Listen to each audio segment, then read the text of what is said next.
বগুড়ার প্রোগ্রামে ডাকসুর ভিপি সাদিক কায়েম যেটা বলেছেন যে রাজনীতি করতে হলে বাংলাদেশে থেকেই রাজনীতি করতে হবে এবং বিদেশে থেকে কোনো রাজনীতি করা যাবে না। হয়তো তিনি তারেক রহমানকে উদ্দেশ্য করেই বলেছেন। আপনি কি বলবেন?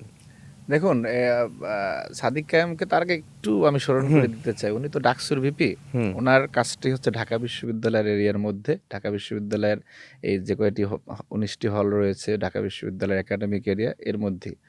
উনি এই কথাটি যে বলেছেন ওনার এরিয়ার বাইরে গিয়ে, ঠিক আছে? উনি তো ওই কাজটি করতে পারেন না। উনি যেখানে গিয়ে বলেছেন সেই কাজটি ডাকসুর ভিপির না। যে বাংলাদেশের এ যে উদ্দেশ্যে তিনি বলেছেন। সুতরাং তিনি আপনার তার নিজস্ব যে যেখানে থাকার কথা সেখানে তিনি নেই, তার বাইরে গিয়ে বলেছেন। দ্বিতীয় কথা হচ্ছে যে এই ৫ই আগস্টের আগে তারেক রহমান যখন বিদেশে বসে বাংলাদেশের গণতন্ত্র উত্তরণের যে আন্দোলন করেছেন, সেই আন্দোলনে তারেক রহমানকে নেতা মনে করেই, তারেক রহমানকে নেতা মেনে এই সাদিক কায়েমদের দল আন্দোলন করেছিল। তখন তারেক রহমান যে নির্দেশনা দিয়েছেন, তারেক রহমানের কাছ থেকে যে নির্দেশনা এসেছে সেইগুলি ওনারা কেন অনুসরণ করলে? তাহলে তো সেটা ভুল ছিল।